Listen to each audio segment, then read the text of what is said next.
Começa agora Vozes do Palco.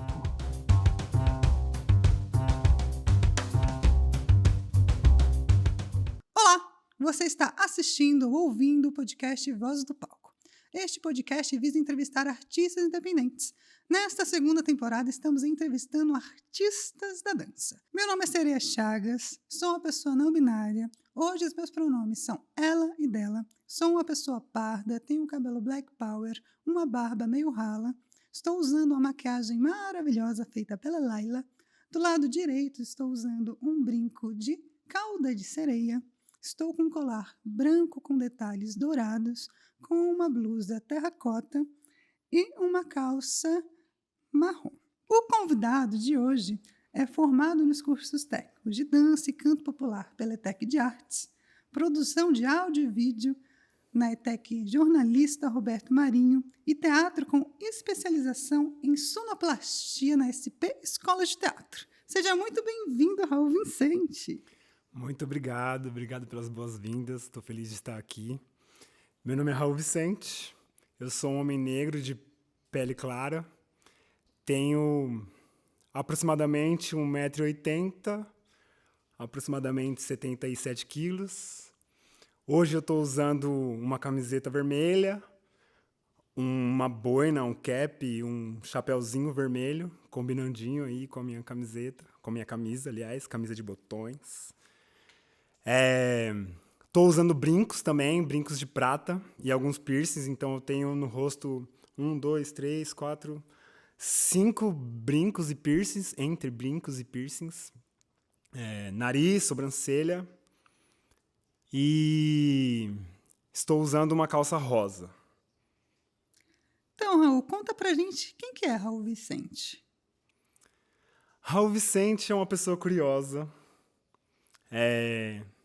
que se instiga e tem uma sensibilidade, né? Eu sou nascido na cidade de Santo André, uma cidade que é um berço artístico interessante também, embora eu não tenha frequentado muitos núcleos artísticos, mas eu sou filho de um músico.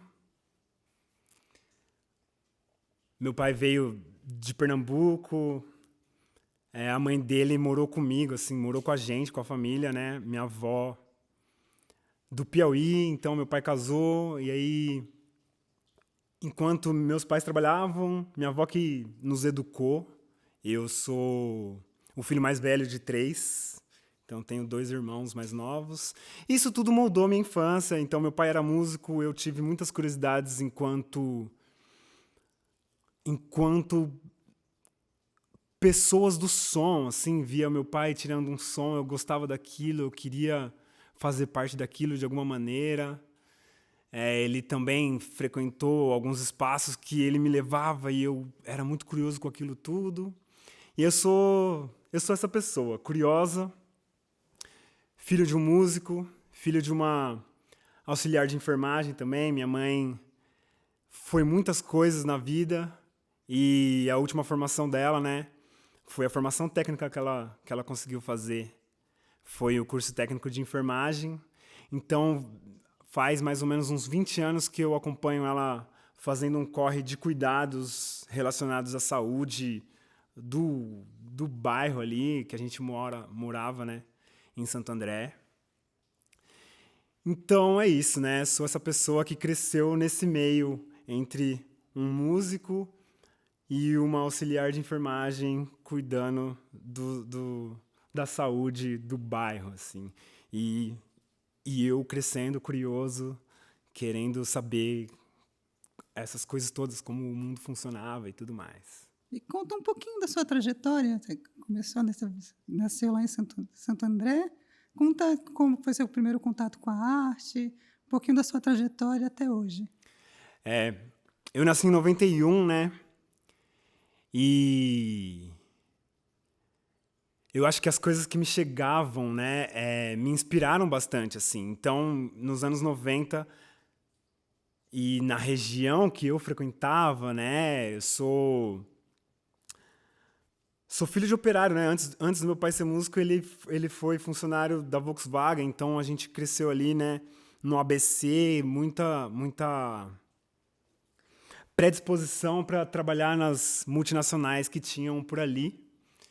Então é isso, classe média baixa, então os acessos que a gente tinha permitia que a gente assistisse coisas na televisão, visse e comprasse CDs, fitas cassete, eu consumia essas coisas assim, né? E para mim, o que me inspirou muito, assim, eu via uns vídeos de Sandy Júnior e eu queria fazer uma coisa muito parecida. Eu tenho essa lembrança de brincar com as minhas primas, né? Vamos fazer um cover de Sandy Júnior. Então, você é Sandy, eu sou o Júnior e a gente vai ter que rebolar, né?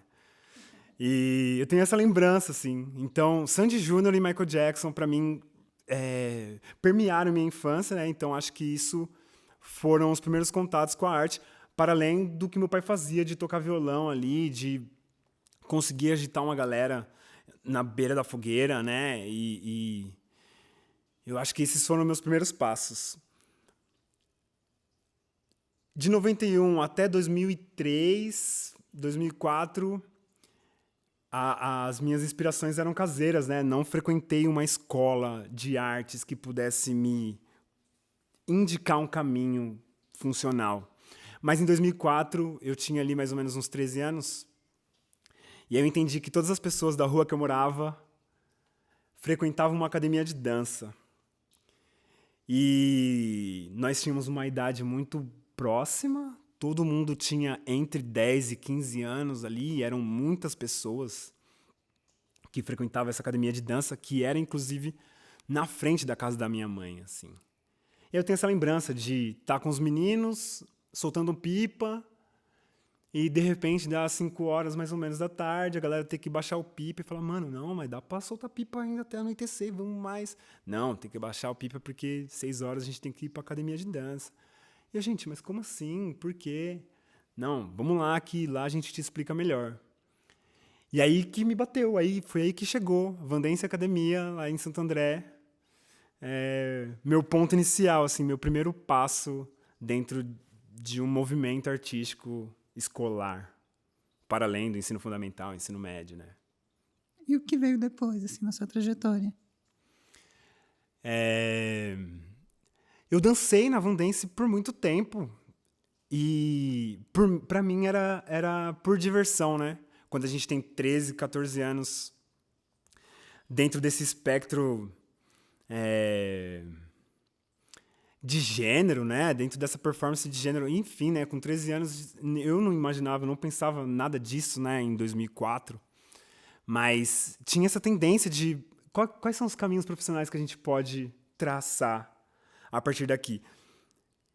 E eu não me imaginava fazendo alguma coisa dentro das artes da dança que pudesse me profissionalizar, porque eu não conhecia ninguém que fosse profissional da dança, que sabia mover uma galera, né? Enfim.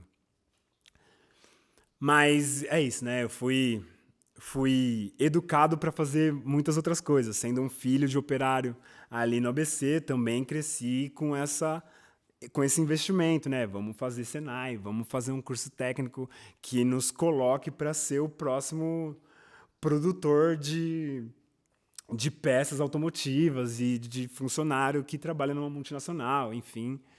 Então, é isso. Depois de ter dançado tanto na Vandense, fui fazer outros corres fora das artes. E eu demorei muito para voltar para as artes, mas talvez eu fale isso daqui a pouco. Como foi seu primeiro contato com o palco? Assim, a primeira vez que você subiu num palco para dançar? Nessa fase aí, né, de ter 13, 14 anos, eu dei esse primeiro passo na Academia Vandense e a galera tava fazendo remontagens de filmes, né, clássicos assim, tipo Dirty Dancing, Grease, nos tempos da Brilhantina. Eu lembro muito disso, assim, que eu recebi um convite para preencher esse elenco masculino que vestia jaquetas de couro e imitava o John Travolta. Exatamente. E mais ou menos em maio, comecei a frequentar, né, com maior amplitude mesmo, né? Tipo, não, a gente tem que fazer academia de dança e pelo menos 3 vezes por semana. Porque lá em dezembro vai ter uma apresentação. E aí a gente foi montando a coreografia, né? De maio a dezembro para apresentar em dezembro. E aí em dezembro a gente pisou no palco ali. Eu pisei no palco pela primeira vez para dançar. Em dezembro de 2004. Tem registros disso também, eu posso mandar para vocês depois. E aí eu dançava um duo. É isso, né? Nesse ano eu dancei acho que umas 5 ou 7 coreografias. E uma delas era um dueto com uma menina que já dançava há 7 anos. E eu estava ali entendendo a minha corporeidade ainda, compreendendo as possibilidades de movimento. Um tanto quanto desengonçado, mas cheio de vontade e nervosismo. É legal reacessar esses vídeos porque... E essas memórias também, né? Porque tem isso de lembrar que quando o locutor anunciou a coreografia, eu começava de costas para a plateia. E aí a galera que tinha ido lá para me ver, né, família e tudo mais, gritou meu nome. E aí era nítido a minha tensão, assim, eu tava muito tenso demais. E aí o locutor interrompeu a locução dele porque ele ouviu gritarem meu nome para dizer, gente, não falem o nome dos intérpretes porque isso pode acarretar em mau desempenho. E, enfim, tem essa lembrança aqui, estou reacessando e dando risada disso hoje, mas com muito mais alívio do que foi naquele momento de primeira vez no palco, assim. Então dancei um dueto, fiz a coreografia de Dirty Dancing, né, uma remontagem de Dirty Dance, assim. E é uma coisa bonita, eu acho fofo, assim, uma memória que eu tenho e eu guardo muito, com muita fofura, assim, no meu peito, assim. Reacessei esse vídeo essa semana e foi muito massa. E como foi para sua família? Tipo, quando você falou que ia dançar, eles te apoiaram? Como foi ter eles ali na plateia? O que eles comentaram depois, você lembra? Eu tenho essas memórias também, assim. O meu pai, que era, né, o artista da família, ele sabia fazer uma condução, ele tinha uma interpretação, ele tem, né, uma maneira de comunicar que sempre foi admirável para mim, assim. E fora a curiosidade técnica também, né? Meu pai sempre foi o cara dos corres individuais, né? E aí eu lembro que durante a montagem desse dia, do dia da apresentação, meu pai foi lá acompanhar, né, a montagem de palco e os ensaios de palco ali, que, pô, vai acontecer alguma coisa 7 horas da noite, mas agora, 9 horas da manhã, tá todo mundo num corre, olha que legal, que importante, olha que da hora. Mas o meu pai não foi um cara que foi muito presente, muito incentivador disso na minha vida, assim. Ele não foi me assistir dançar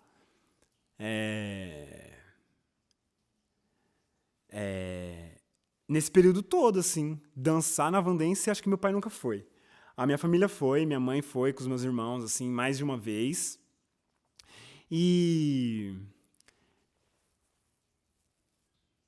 eu não sei, né? Às vezes daqui, né, do alto dos meus 34 anos agora, eu fico visualizando que existe uma carência em mim que seja de incentivo mesmo, né? Porque a gente fica, né, naquela linha tênue de se eu tivesse recebido o incentivo devido, eu estaria em um lugar que é outro lugar, diferente desse que eu estou aqui agora. E que também tem suas contemplações, né? Enfim. Mas essa carência ela é muito reflexiva minha, assim, né? Então, o incentivo... Meus pais fizeram o que eles puderam, né? Pra me manter fazendo as coisas que eu gostava de fazer, assim. Eles não me impediram, de fato, do tipo, ó, isso aqui você não vai fazer porque tem que fazer Senai, porque é isso que vai dar dinheiro. Eles recomendaram uma coisa que eles achavam que daria dinheiro, que me daria um futuro, e que eu fui acreditando, que eu fui, né, encontrando as minhas maneiras de trazer o conselho deles para perto de mim. Mas eu tinha a minha liberdade de desobedecer em alguns momentos e voltar a obedecer em outros, né? Pô, talvez meus pais tenham razão, talvez eu tenha mesmo que fazer aquilo. Não, pai, vocês estão viajando. Eu conseguia fazer isso, eu tive essa liberdade, assim, de escolha. Mas incentivo de apresentar escolas, apresentar caminhos artísticos e etc. Meus pais não fizeram isso, não. E quando foi que seu pai chegou a assistir você alguma vez? Como que foi quando ele te assistiu? Recentemente, né, eu tenho observado uma aproximação com meu pai, porque é isso, meu pai foi o artista da família, né, e ele tem curiosidade em saber as coisas que a gente está fazendo, assim, como que é estar no palco hoje, assim, para vocês, o que vocês estão fazendo? E aí, meu pai assistiu recentemente, assim, mais de uma peça que eu faço parte, assim, e na verdade, a gente não conversou depois da peça acontecer, mas eu ouvi uns áudios dele parabenizando e tudo mais. E eu acho ele interessado nas coisas que eu gosto de fazer hoje, assim. E aí é isso. Paralelo à dança, eu também faço um corre na música, que meu pai sempre esteve também. Várias vezes eu tive banda durante um tempo longo da vida. E a gente precisava de alguém para levar a gente num show, levar equipamento e tudo mais. E quando a gente não conseguia outras maneiras de ir, meu pai dava um salve e ele ia e ficava lá assistindo o show de braço cruzado e falando, gente, é assim que vocês estão fazendo hoje? Sabe, no meu tempo era diferente, mas, pô, se tá sendo válido para vocês, beleza. Eu vejo isso hoje, assim.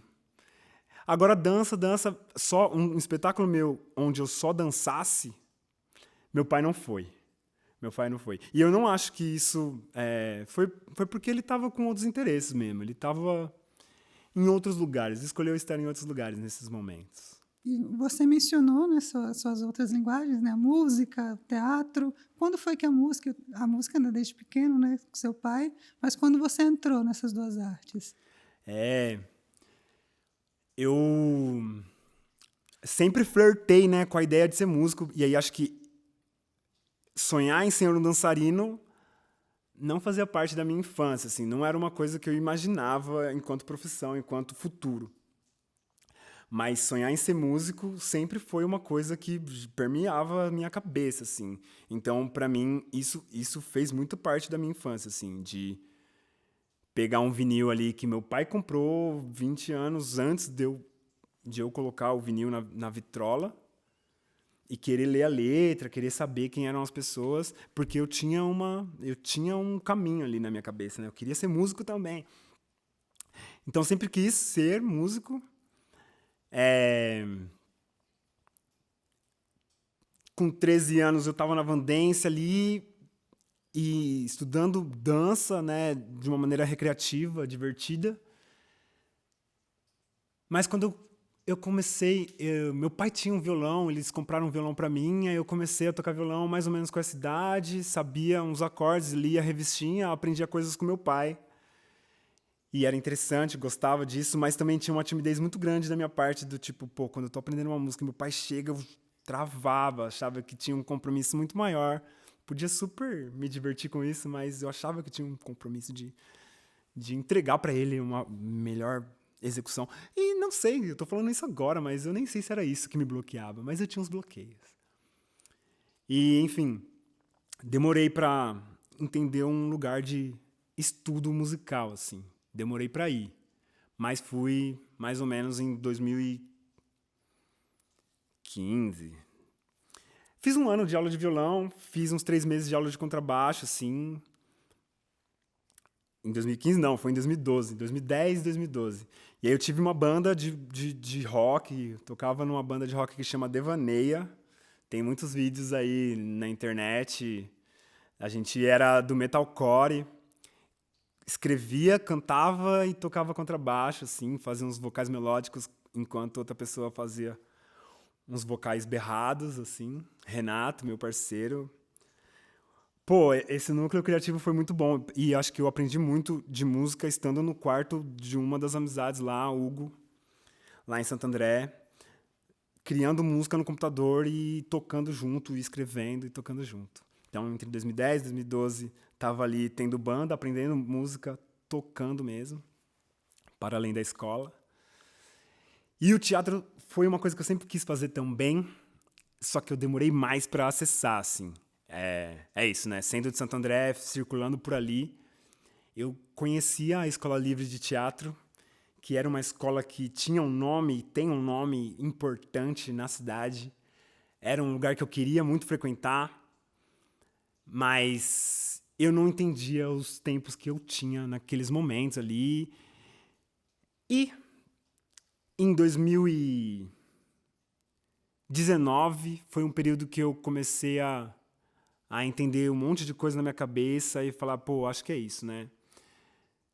Tenho meu emprego CLT na área de logística, gosto, mas eu acho que eu quero investir na minha carreira artística,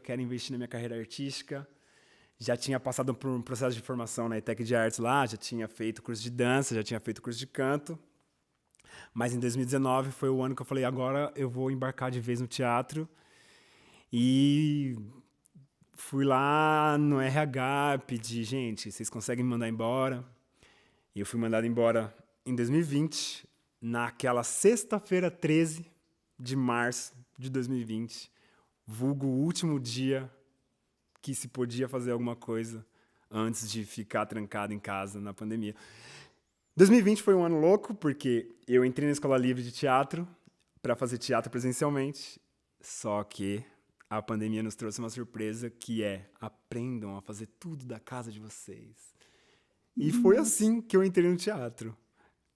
E como que foi estudar teatro online? Foi desafiador, né? Porque eu acho que o teatro é muito presente, né? Ele exige muitas trocas físicas, exige olho no olho, exige um contato que a câmera não dá conta, né? E eu acho que a gente teve que lidar com os recursos que nós tínhamos disponíveis no momento, né? E aí eu, tendo trabalhado como CLT durante um monte de tempo, assim, mas nos últimos 3 anos, né, nessa saga aí, 2017, 2020, então me mandaram embora, eu peguei os recursos ali, dinheiro e tudo mais, comprei um computador que eu conseguia ter uma webcam, que eu conseguia enquadrar num espaço legal e colocar um microfone e brincar de aparelhagens e multifocais, assim, conseguia fazer umas brincadeiras no Zoom, né? A gente fez teatro no Zoom, mas eu conseguia projetar minha imagem fake ali de uma coisa que eu tinha gravado antes e voltar ao vivo. Eu brincava disso, assim. E eu achei isso interessante, sabe? Tipo, pô, tá todo mundo streams. Como que é esse negócio? Fui pesquisando. E me incluí nessas brincadeiras também. E é isso, passei 1 ano, 2 anos ali fazendo teatro do quarto. Era desconfortável porque eu não tinha um quarto só pra mim, né? Então, o cenário das coisas que eu montava diretamente era atravessado por pessoas da casa, né? Minha mãe, minha família passando por ali, a gente lidando com uma criança que tinha acabado de nascer também, assim. E foi um período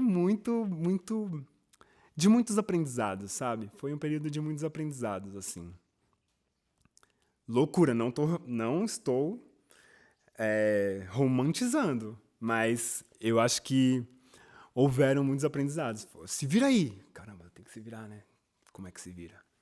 Pesquisa. O que você vê como os pontos altos e os pontos mais negativos, assim, dessa época de estar ali estudando online, de às vezes ter que pensar, se virar nos 30, criar alguma coisa ali, e de não ter esse contato também físico com as pessoas, que o teatro é muito físico, né? E como que você lidava com isso? Eu acho que os pontos negativos foram lidar com as saudades, né? A gente parou de ter contato com as pessoas que a gente se dispôs e planejou passar um tempo junto, né? E lidar com as saudades, com a ausência, com a falta de contato, foi um ponto bem negativo mesmo, sim. Para além das informações que estavam chegando pra gente naquele momento, né? Que era isso, ler jornal, assistir os noticiários, ver alguma coisa sobre o mundo nos dava uma sensação macabra de crise e de que a gente nunca fosse voltar para isso tudo que a gente está vivendo hoje. Então, ter esperança era difícil, né? Então, lidar com essa administração da nossa emoção ali foi um ponto de muito trabalho, assim. Então, ponto negativo, assim.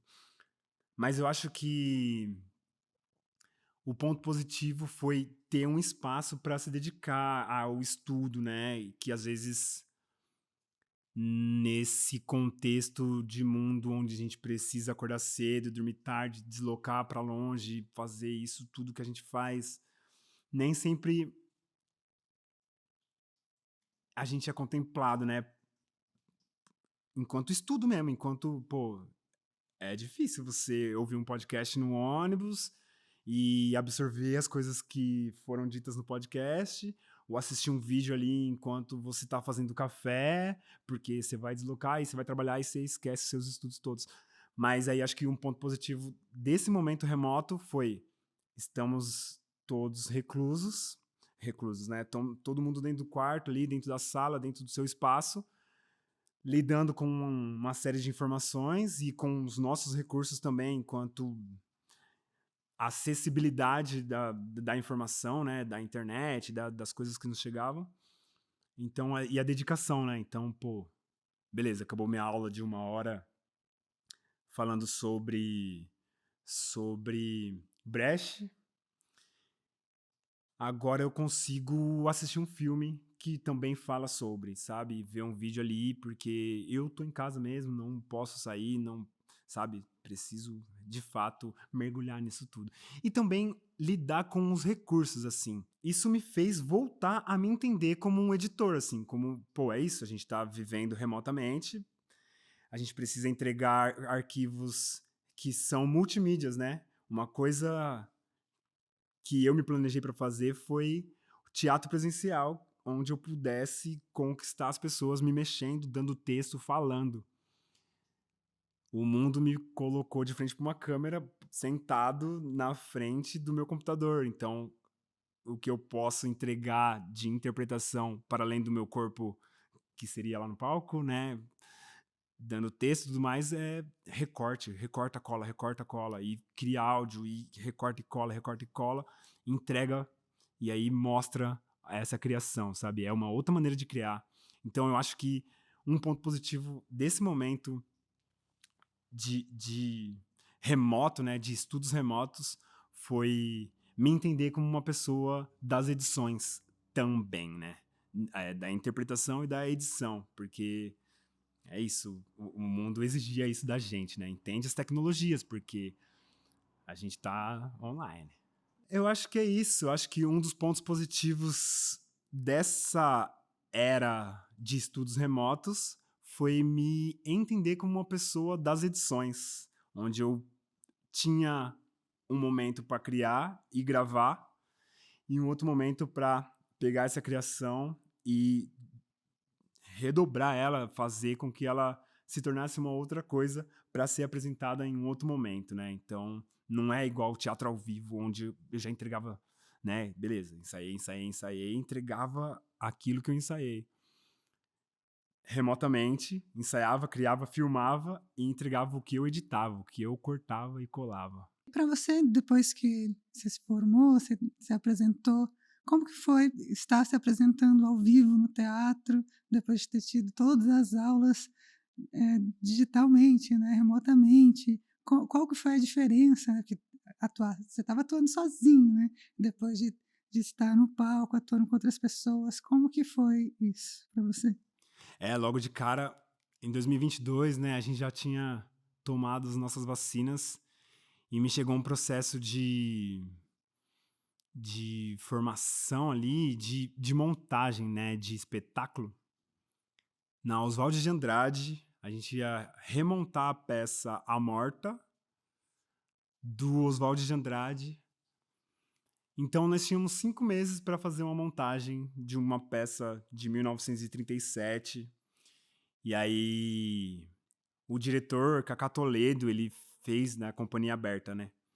Ele fez uma estratégia boa de acolher atores e atrizes, assim, que estavam com muita disposição, né? Porque a gente fazia tempo que a gente não fazia teatro presencial, vamos fazer. A gente tinha muita vontade.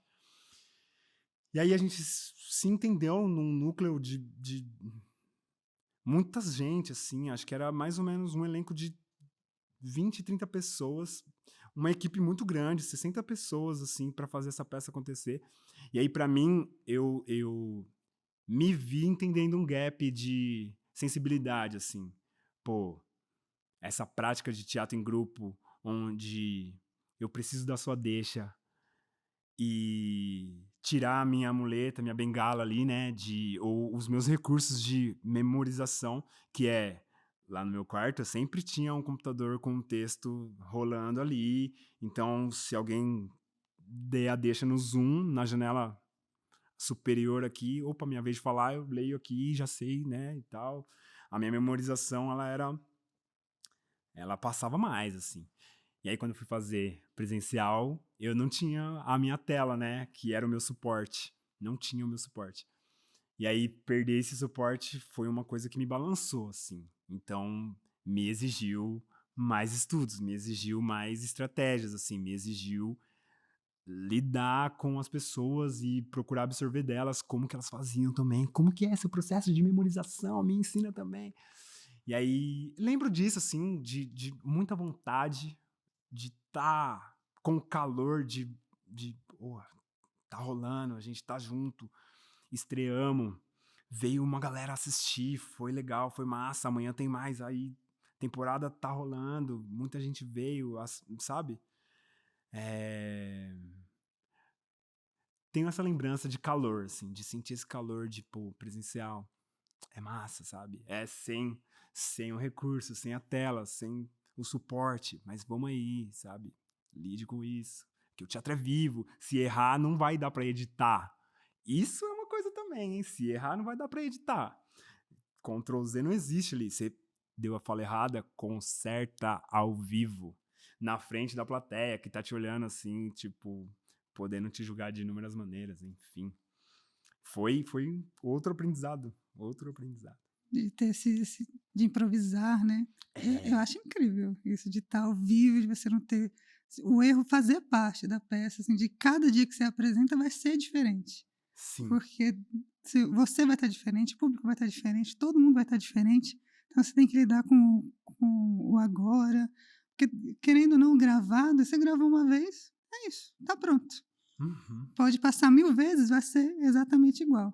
No teatro, não. Se você apresentar, se você apresentar 5 vezes, as 5 vezes vão ser diferentes. Até se você ensaiar 5 vezes, as 5 vezes vão ser diferentes. Uhum. E eu acho isso muito gostoso. Nossa, sim, sim. E aí, depois, na sua trajetória, você foi para a ETEC de jornalista Roberto Marinho e foi fazer audiovisual. Como que você pensou em fazer o audiovisual? Qual foi o start para você ir para a ETEC? Como que foi estar lá na ETEC Roberto Marinho? Porque antes você estava na ETEC de Artes. Qual a diferença entre as duas? Acho que fiz muitas perguntas. Vamos linkando, vamos linkando. Porque é isso, né? Também não apresentei a minha história na ETEC de Artes, assim. Eu passei essa temporada entre 2005, 2004, até hoje, assim, na Vandense Academia, mas em 2015 eu tava no Senai fazendo mecânica, e aí eu vi um panfletinho da ETEC, assim, tem curso técnico de dança, ó, que louco.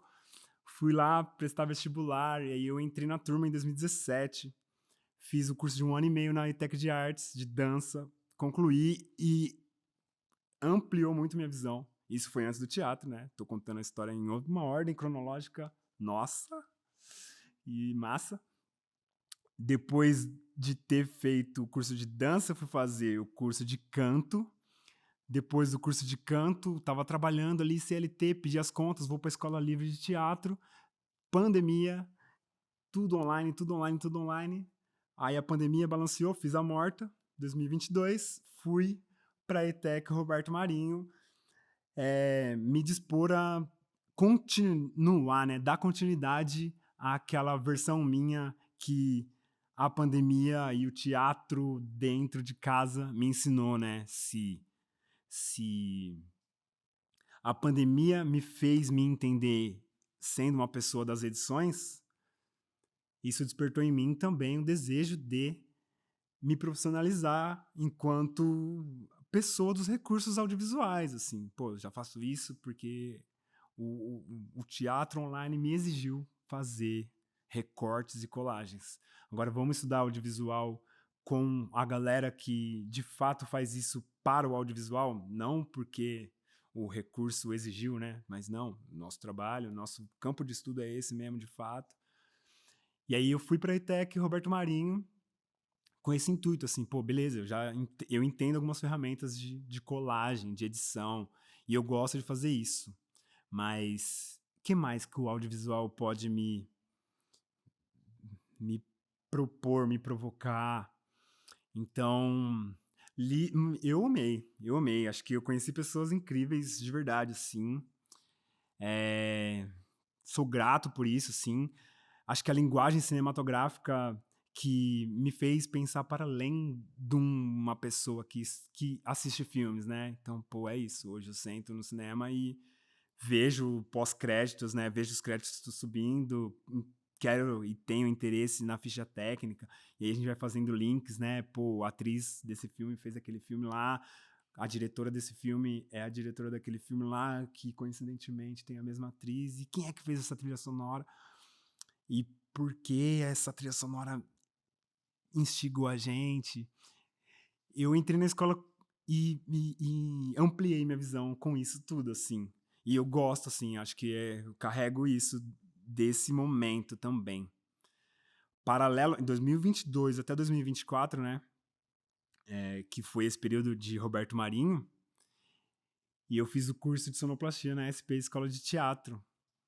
E aí eu fazia os dois cursos ao mesmo tempo, assim. Então era uma loucura, né? De manhã eu fazia sonoplastia, de noite eu fazia produção de áudio e vídeo, e à tarde era o momento onde eu tinha para, né, fazer os trabalhos que as escolas me provocava, fazer os trabalhos que o mundo me pedia para sobreviver também, fora outros cursos também que eu fui encaixando na minha agenda, assim.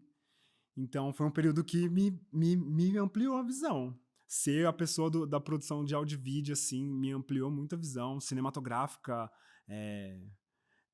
marketing, publicidade, né? Então é isso, a gente não vê as coisas da mesma maneira que... Eu não vejo as coisas da mesma maneira que eu via antes de ter feito esse curso, né? Às vezes eu vejo um comercial e fico... Entendo um pouco de como isso foi feito, né? E... legal, vou fazer um comercial também, sabe? Mais ou menos isso. Entre as duas ETECs que você fez, qual a diferença que você sentiu entre as duas? Quais foram as dificuldades que você teve em uma, que não teve na outra? Em 2017, quando eu entrei na ETEC de Artes, eu entrei com uma visão muito romantizada de estudar artes numa escola e achar que aquilo ali seria igual o Glee, sabe? Igual o High School Musical, igual Malhação. Eu não sei, mas eu fiquei com esse encantamento, né? Eu tinha uma inocência que eu sinto saudades. Sinto saudades mesmo. E fui entendendo lá que não eram todos os meus desejos que poderiam vir para contribuir para a cena de dança que eu estava imaginando fazer parte, desejando fazer parte, né? Então, alguns desejos que eu tinha, eles tinham que ser também moldados para um formato mercadológico, filosófico, e entender e aprender isso na época que eu tava ali, e eu não tinha isso na minha cabeça, né? Eu fui fazer um curso que, pô, eu gostava de dançar, né? E se eu fosse me profissionalizar? E aí a ETEC foi me provocando, me conduzindo a dança não é só movimento, você vai ter que pensar, vai ter que escrever, vai ter que falar. Vai continuar? Então toma esse tapa. Vai continuar? Vou, toma esse outro. Aí fui perdendo aos poucos a inocência, né? Quando eu terminei a ETEC de Artes e fui frequentar a ETEC Jornalista Roberto Marinho, eu entrei com um outro olhar, né? Diferente daquela romantização inocente inicial ali de 2017, já era 2022, então eu já tinha passado por outras coisas na vida que me fez vestir uma carapuça, uma outra casca, né? Então entrei lá na Roberto Marinho com um intuito muito grande de, pô, é isso. Quero absorver o máximo que eu conseguir daqui e entender as ferramentas que a escola tem para beneficiar as minhas ideias também, e como é que eu vou fazer para devolver isso pro mundo, né? Acho que eu tava ali com esse pensamento, e muito menos romântico, muito menos inocente, entendendo as proibições institucionais, assim, diferente demais de como eu entendi em 2017, mas também procurando as brechas para encontrar as permissões, né? As proibições, elas eram muito escancaradas. E aí, onde estão as permissões? Aqui. Ah, então é aqui. Entendendo as permissões, tive essa vontade de ir, assim. Aí, acho que essa diferença que eu sinto, ela é mais... eu encontro elas mais em mim, né? O quanto eu fui crescendo entre uma escola e outra, do que as escolas, como as escolas, elas são parecidas ou diferentes entre elas, né? Eu acho que eu fui pessoa diferente nesse trânsito entre uma e outra. Muito, muito louco isso. É, queria voltar lá quando você estava na ITEC de Artes fazendo canto. Como que você foi da dança para o canto? Que a gente está na nossa cronologia, né? Na nossa cronologia, que demais, Sereia. Uma coisa que eu gostava muito da ITEC de Artes, e eu gosto ainda, né? Porque eu continuo frequentando esse espaço e conhecendo pessoas que estão circulando por lá, assistindo coisas que estão movendo o espaço também, né? Trazendo outra energia. Era o contato que a gente tinha com pessoas que estavam aprendizes em outras áreas, em outras linguagens, né? Então, sendo um aprendiz de dança, do curso técnico de dança, e eu tinha muito contato com a turma que fazia outros cursos, além de fotografia, design de interiores, regência, tinha a turma de canto também. E aí eu admirava muito essa turma porque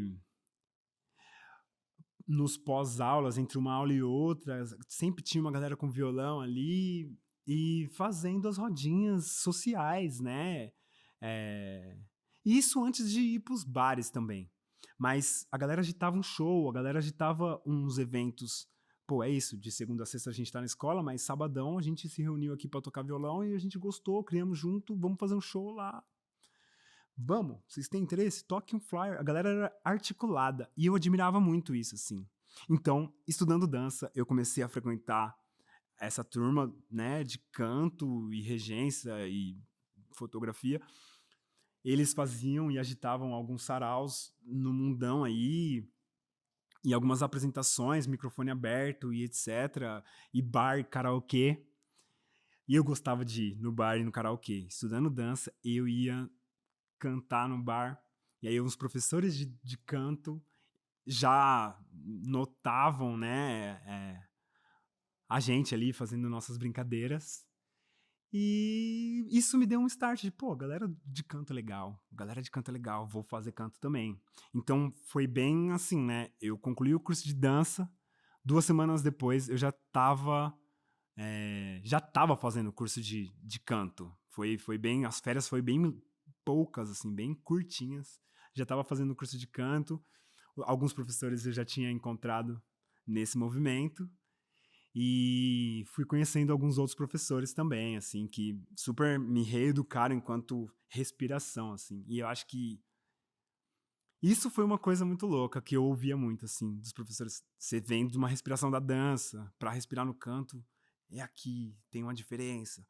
E eu, super energia, super empolgado. Não, contém o ar, aqui você tem que controlar, sabe? Você vai precisar manter esse ar para dar a nota, sustentar tanto tempo.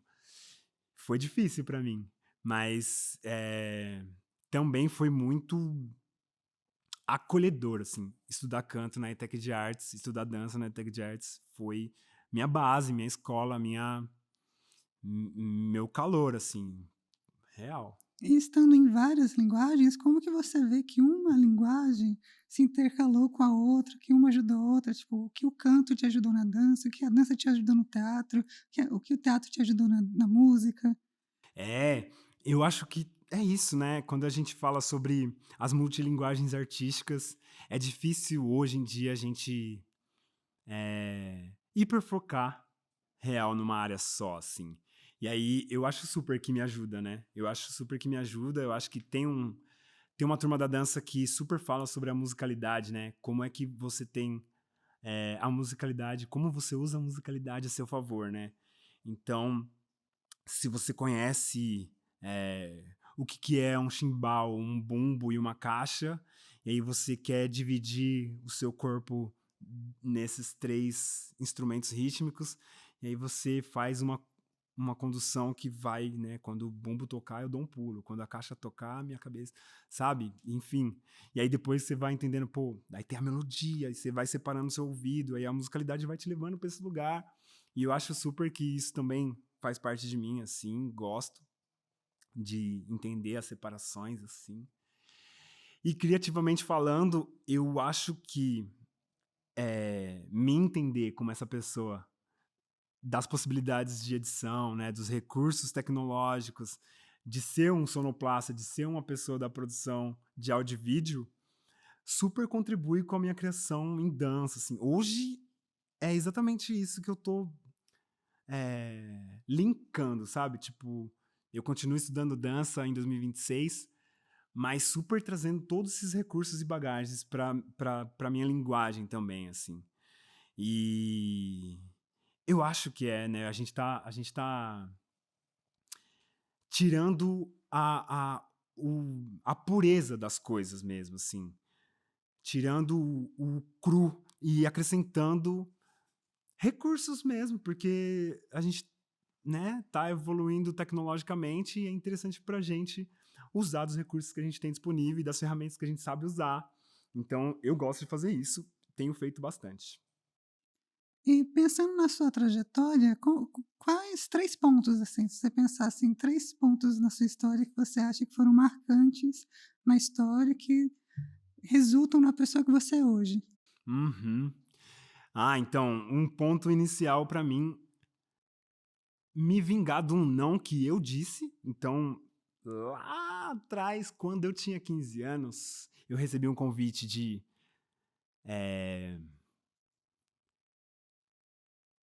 me entender como um homem bailarino e as possibilidades que um bailarino tem, né, de ir para outros lugares dançando, porque o que se vendia era tem poucos homens dançando no mundo. Vem dançar com a gente em outro lugar, você vai ganhar dinheiro, você vai. E eu tinha medo, não fui. Isso foi um ponto. O não que eu disse foi um ponto que eu quis me vingar lá em 2017, quando eu fui estudar na ETEC de Artes. Entrar na ETEC de Artes é o segundo ponto, porque em todo esse rolê astrológico, retorno de Saturno e etc e tal, né? Eu fiquei pensando muito nisso, né? Não, quero investir no Raul Artista, eu quero investir no Raul Artista. Eu neguei tanto isso. E aí, em 2017, eu tava muito lembrando desse momento ali de 2005, 2006, de ter recebido esse convite, de ter dito não e de ter me arrependido, né? Então, em 2017, pra mim, é um segundo ponto, porque eu quis vingar, não, aquele não que eu falei, eu quero transformar em possibilidades possíveis hoje, assim, quero refazer esse não e transformar ele num sim. Então, esse é o segundo ponto de virada pra mim, real, assim, né? Um ponto de virada. E é isso, eu acho que ter feito esses 2 cursos ao mesmo tempo, entre 2002 e 2004, e ter acessado São Paulo com a frequência que eu acessei nesse período, me fez ver muitos espetáculos que eu queria participar, que eu queria saber mais, que eu queria conhecer as pessoas.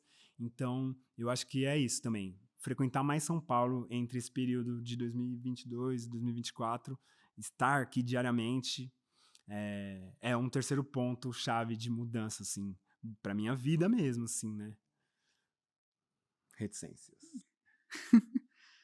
Um passarinho me contou que entre o seu curso de dança e o de canto na ETEC de Artes, você criou um projeto que existe até hoje. Conta um pouquinho sobre ele, sobre também que tem leis de incentivo, fala como que as leis de incentivo te ajudaram na sua carreira.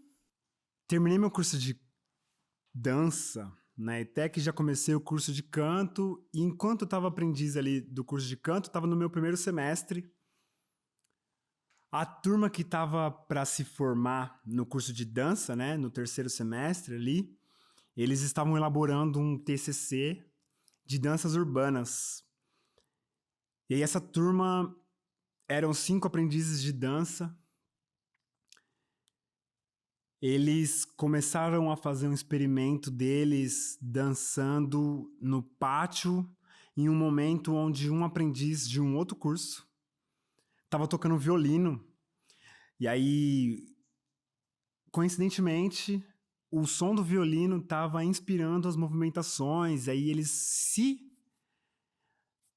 se demandaram ali, eles se encontraram num conflito entre o som do violino é um som possível para as danças urbanas.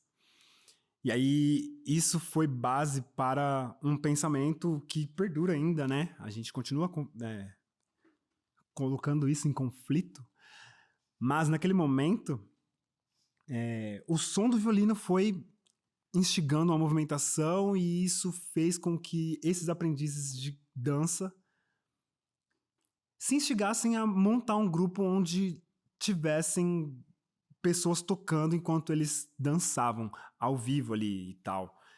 E aí é isso, né? Muito interessante fazer isso na ETEC de Artes, onde existem muitas linhas de estudo também, porque deu para juntar uma turma que estudava dança com uma turma que estudava canto, que era o meu caso, para fazer uma apresentação de TCC. A gente queria sonorizar a turma de dança, então a gente conseguiu montar um grupinho, um quarteto de instrumentistas com um quinteto de dançarinos. E aí isso previamente era para apresentar o TCC. Apresentamos o TCC, ele teve ali as suas avaliações interessantes e etc. Mas depois que os aprendizes de dança se formaram, a gente continuou em comunicação, e aí existia um desejo da gente continuar fazendo com que esse grupo circulasse. E aí eles reformataram a apresentação de TCC, né? E eles inscreveram essa reformatação no VAI, nos editais públicos, né? E aí a gente foi contemplado ali no VAI de 2019. E isso foi uma chavinha para eu também pedir as contas do trabalho que eu tinha ali enquanto CLT, porque os meus horários começaram a conflitar, né? Não conseguia estar CLT e ter que apresentar. Então, enfim, durante esse processo, durante o ano de 2019, depois que os aprendizes de dança saíram da escola, o projeto foi para frente, o projeto foi aprovado. A gente estava lidando, então, com esse edital de políticas públicas, onde a verba que ela é reinvestida na gente, que também é reinvestida na sociedade, assim. E a gente estava lidando com isso pela primeira vez, né? Então, montar um projeto, lidar com essa produção, lidar com as apresentações que a gente planejou, mexeu muito comigo, me fez também mover minha vida para ser artista, né? E acreditar que existia uma possibilidade financeira também, onde é isso, gente, a nossa arte, ela precisa nos contemplar enquanto alimentação, enquanto condução, enquanto possibilidade de vida, e existem recursos e políticas para isso. Vamos lidar com essas políticas, vamos aprender a escrever um projeto, vamos botar esse projeto para funcionar, e é isso. Em 2019 eu decidi, de fato, pedir as contas do trabalho, saí do trabalho em 2020, e desde então a gente continua com esse projeto, né? Esse grupo da ETEC de dança aí chamava Rangers Urban Force. A gente tá junto até hoje, e agora esse projeto, né, esse grupo, ele tá passando por uma formatação de nome. Hoje ele se chama Confluência Urbana. A gente continua fazendo isso, tendo 5 dançarinos, 4 instrumentistas. A gente faz apresentações em diversos espaços não convencionais, inclusive, assim. Acho que isso é um ponto que nos coloca em lugares interessantes. Às vezes é área de convivência, né, de espaços públicos. E, enfim, é o grupo que eu ajudei a formar, o grupo que eu me sinto pertencente, né? Um grupo de dança com música ao vivo que também mescla com as áreas que eu estudei, né? Que também tá aí dentro das contemplações das políticas públicas, né? Que também tá fazendo suas lutas de sobrevivência, sabe? Também acessando esses espaços que a gente tem como nosso por direito, sabe? Confluência Urbana, gente. Quem não conhece, procure por aí. Gostoso, né? Essa trajetória, que o grupo permaneça por mais 50 anos, aí, uns 100 anos, que vá passando de geração em geração. Isso é muito legal, isso, né? Eba, vamos. É que vai acontecer. Me fala, hoje, qual que é a maior dificuldade para se manter como um artista independente? Eu acho que a gente tem dificuldade de acessar as políticas públicas. Eu acho que a dança está passando por uma série de formatação dentro disso tudo também, né? Tem umas leis aí que estão para serem aprovadas, assim. Existe uma luta da turma da dança enquanto fomento, sabe? Então é interessante que a gente se entenda dentro disso tudo também, como possibilidade. Mas eu acho que é isso, né? É difícil ser artista e a gente enfrenta essas dificuldades mesmo, mas deparar com a realidade de não ser artista, tendo que fazer, ou continuar sendo artista, tendo que fazer outras coisas que não são do campo das artes, a gente lida com muitas dificuldades também. E aí acho que isso vai entrando num campo de, para além da profissão que eu escolhi, se eu sou da logística, se eu sou mecânico, se eu sou, sabe, dentro de mim tem um fogo artístico que me coloca em contradição estando aqui batendo ponto, enfim, sabe? E como que esse calor, como que esse sangue fervendo move as minhas criatividades, né? E aí eu acho que é isso, a gente vai fazendo as coisas que a gente precisa fazer para sobreviver e encontrando essas coisas, essas ferramentas. É interessante que a gente encontre pessoas que nos apoiem a fazer as coisas que estão na nossa cabeça, a criar junto, assim. Então, eu acho que as dificuldades existem para ser artista e se sustentar sendo somente artista. Aí a gente acaba entrando em várias, né? A gente precisa ser artista, mas precisa ser produtor. Precisa ser artista, mas precisa ser vários outros campos para sobreviver. E acho que são essas dificuldades, né? De se desdobrar enquanto ser humano mesmo, assim, né? Porque a gente sempre está trabalhando e a gente sempre está estudando. Eu acho que é isso. Ser artista, as dificuldades que a gente enfrenta, de fato, né? O resumo da resposta é esse. A gente descansa pouco. Então, qual a dificuldade que você enfrenta?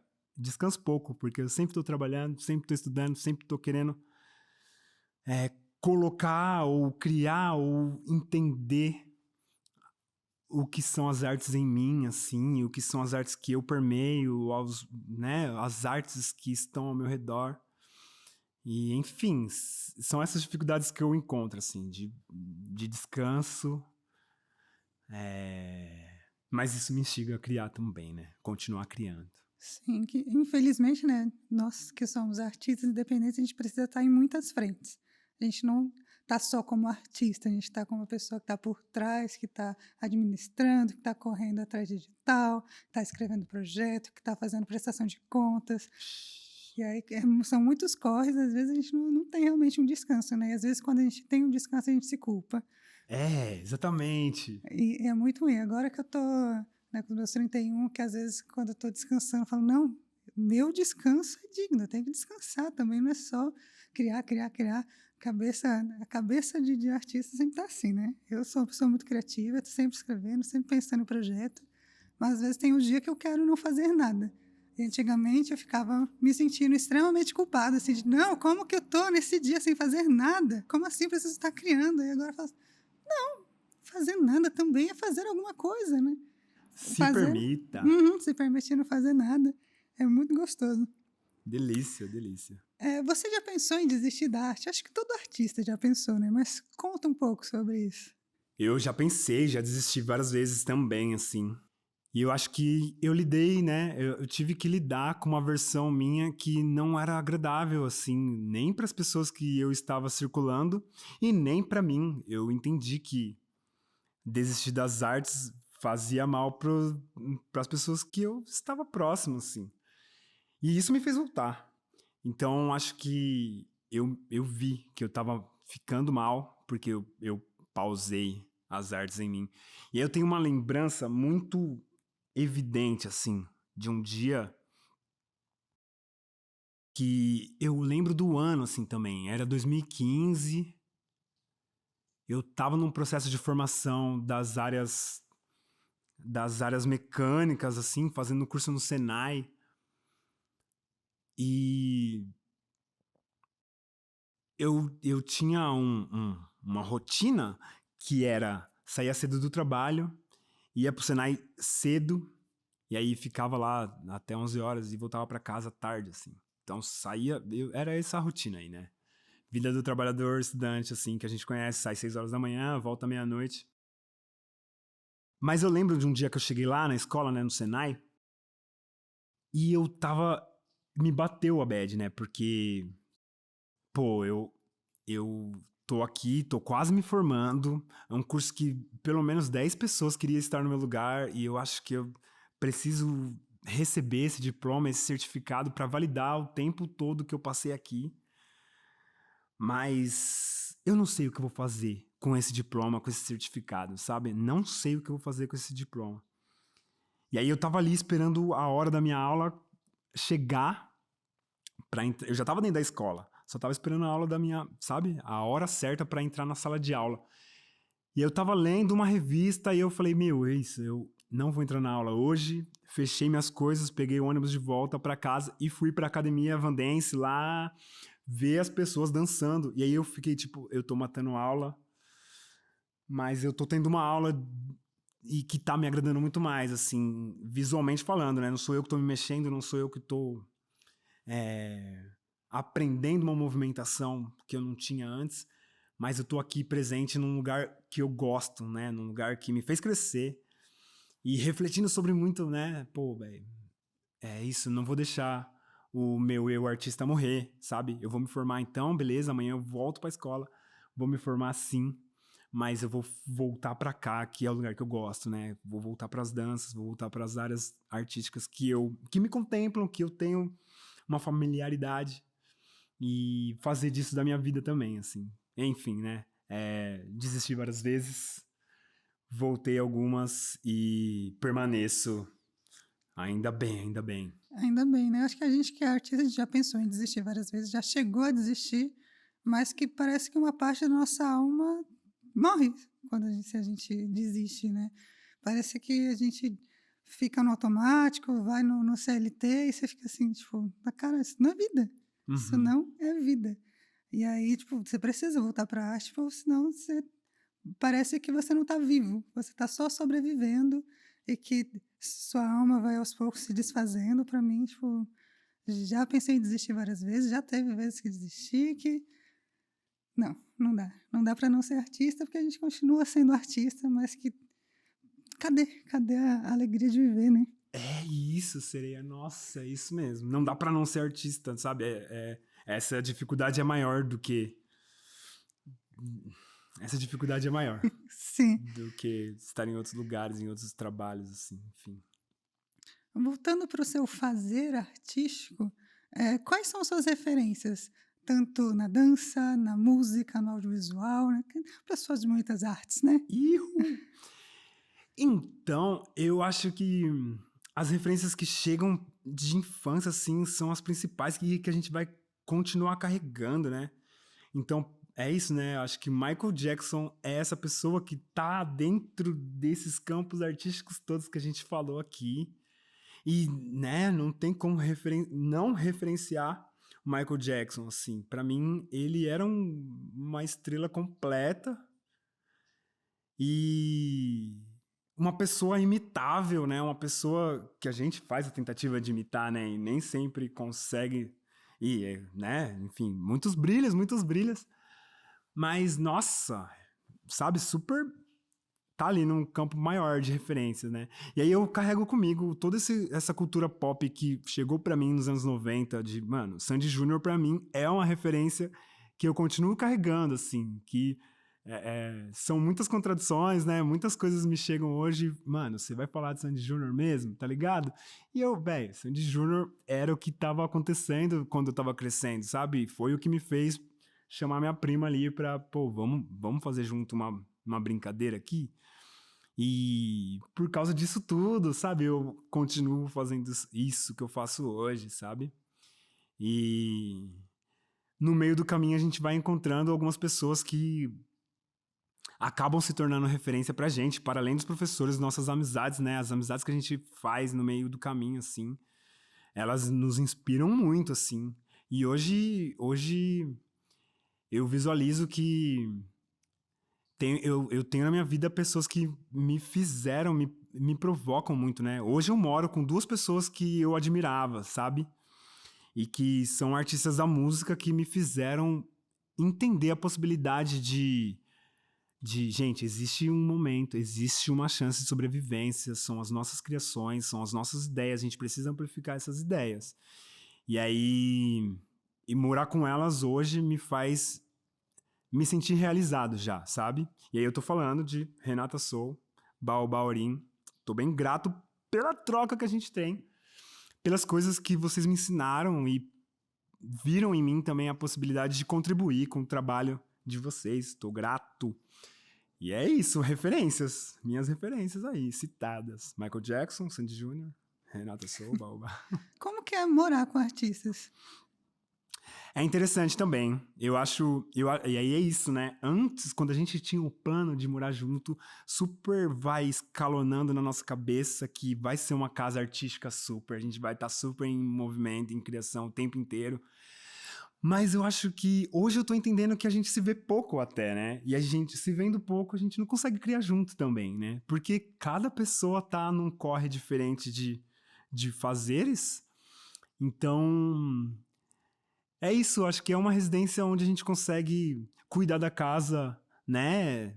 Do jeito que a gente... Nos espaços e nos tempos que a gente encontra de, pô, é isso. A casa precisa de uma atenção. Vamos dar essa manutenção que a gente precisa, mas existe esse campo de diferentes referências também. E aí, quando a gente tá num domingão que tá todo mundo em casa, quem é que comanda o som, né? Pô, sabe? Uma pessoa tem esse play porque tem esse gosto, outra pessoa tem aquele. Vamos assistir um filme, vamos ver uma coisa junto. São diferentes referências que também agregam, né, nas nossas sabências, assim. Eu acho que, para mim, é também um processo de aprendizado, sabe? Pô, tô morando com artistas que são criativas também, que são da canetada, que são da escrita, que são da música. O tempo inteiro tem coisa pra soltar ali, sabe? E aí, soltei no mundo, galera. Pegou? Vamos transformar isso aqui em alguma coisa? Vamos, não vamos? Deixa viver, viveu, seguiu. Pra mim tá sendo um inspirador também. É gostoso. É, gostoso. Pensando em toda a sua trajetória como artista, quais foram os maiores perrengues que você já passou? Eu acho que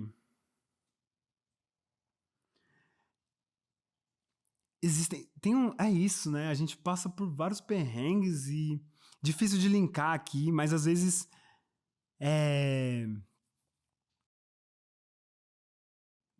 não sei, acho que ser chamado para fazer um show e ter um tempo curto para executar todas as ideias que você prometeu para esse show, sabe? Pô, é isso, dá para fazer isso, eu sei que eu sei fazer, preciso só de um tempo para elaborar essas ideias.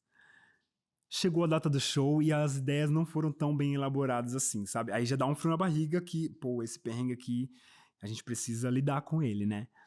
E, enfim, eu tenho essas memórias de ter saído de uns dias assim, entrei no palco com muita crise e saí do palco com muito alívio, porque, para além do que eu tinha planejado, muitas outras coisas deram certo, assim. Aí, sabe esse perrengue que... O perrengue ele veio como um muro, na minha frente, mas a gente conseguiu subir o muro e desfazer, assim.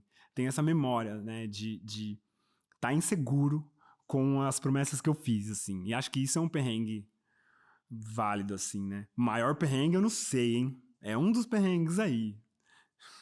Estar inseguro com as minhas promessas. A gente está chegando no fim desse podcast maravilhoso. Tem só mais 2 perguntas que são pertinentes, que passam entre todos os episódios. Por que fazer dança em 2026? Eu acho que eu ainda faço dança nesse período de 2026 porque a dança sempre foi o meu recurso de voltar pra mim, né? De cura também, assim. E aí, beleza, a gente super calcula, né, as filosofias onde nos chegam as mensagens que não é terapia, mas é terapêutico. E pra mim, eu tenho muitas memórias onde eu não tava bem. Mas dançando eu me encontrei, ou encontrei uma possibilidade de voltar a ficar bem, sabe? E beleza, não vou deixar de ver o problema que eu só tava vendo o problema. Depois de dançar, eu vejo que o problema tá aqui, mas, sabe, o problema, eu lido com o problema, danço um pouco e, sabe, o mal-estar passa e eu volto a ficar bem. Então, pra mim, eu continuo fazendo dança em 2026 porque me cura, porque me faz ficar vivo mesmo. Eu acho que por conta da dança, eu cuido do meu corpo, sabe?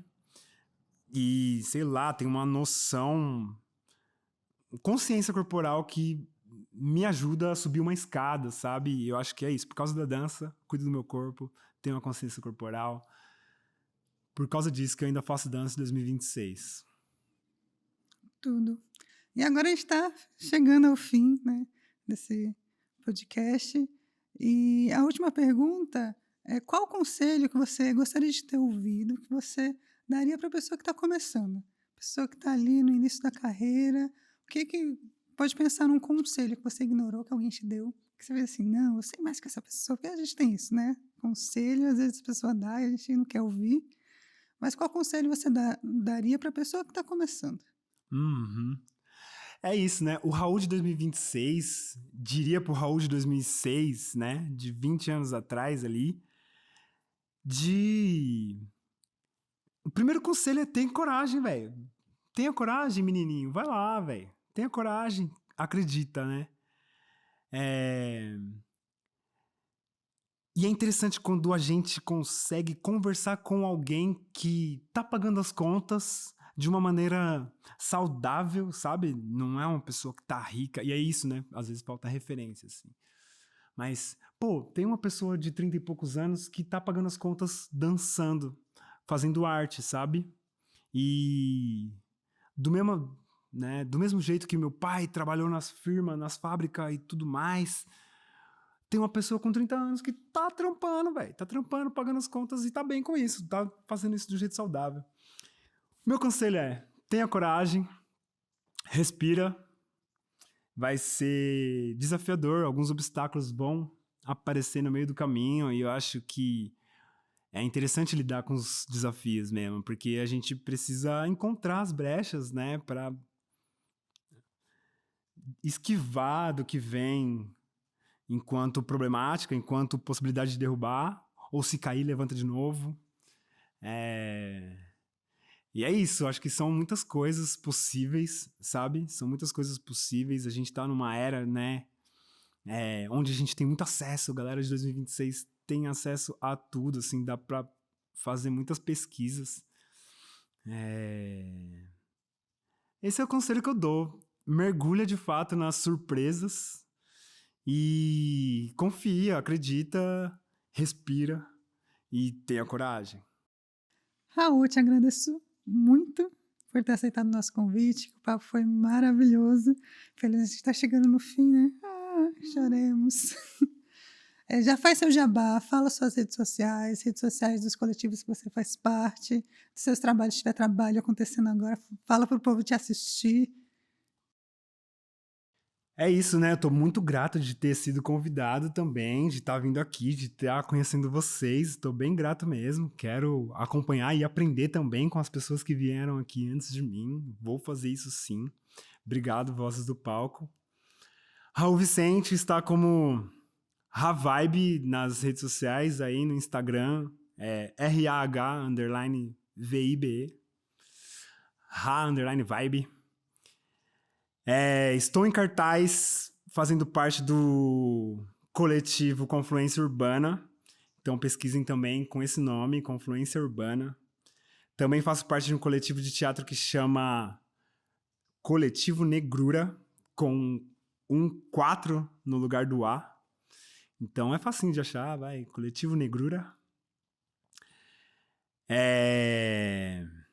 E é isso, tenho contribuído da maneira que eu posso, fazendo trilha sonora para filmes, dança, teatro. Tô terminando a minha formação de um curso que chama Coreografia, Direção e Dramaturgia, com um pensamento de montar um grupo também, onde eu possa fazer trocas de condução também, né? Que eu tô planejando isso, arquitetando uns projetos aí. E em breve a gente anuncia tudo isso nas internets aí, nas redes sociais também. Obrigado, seria muito bom te conhecer também. Tô bem Eu que contemplado. agradeço, é bem gostoso. E a gente está chegando no fim desse episódio. Você que está aí no YouTube, dê um like, comenta, que não vai cair seu dedo, se inscreve lá no nosso canal. Se você está no Spotify, segue a gente, dê 5 estrelas, que é gostoso, né? Vamos apoiar os artistas independentes? Bora! Nas redes sociais, estamos como @Vozes do Palco. A gente está no Instagram, no TikTok e no X, o antigo Twitter. Eu odeio esse nome X, mas, né? Quem liga pra serinha? Então é isso. Beijinhos na bunda de todo mundo e até a próxima. Beijos! Este podcast é um projeto aprovado na 22ª edição do Programa para Valorização de Iniciativas Culturais do município de São Paulo. O programa VAI, com apoio da Associação Prática Tatum. Este podcast é uma realização do coletivo Teatro, Memórias e Além, Prefeitura da cidade de São Paulo. Você ouviu Vozes do Palco.